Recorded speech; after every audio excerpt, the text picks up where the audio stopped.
Elə bil ki, bir elin öz kulağında, bir elinde elə bir yandan tut, elə bir de qocuğun kulağıdır. Ha, tuttum. 3 defa diyeceğim, bir elim ondakine, bir elim bundakine.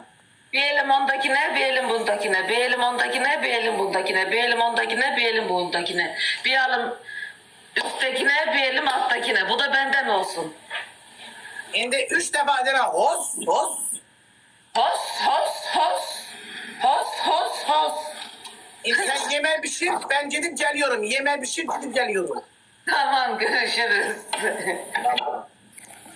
Hay Allah. Ben bunları yazmak için ben haralara gitmişim. Bak burada var gözlerim. Eğer ursiyatlı olanlar varsa, eğer gelmese, Urus'a ilişkimse kalk buraya, eğer 2 dakika getireyim. Eğer bir tane dua yazayım, yellendireyim ben de geleyim. Bak bir tane, bak bu dua, bak buna bak. Bak burada yazılı.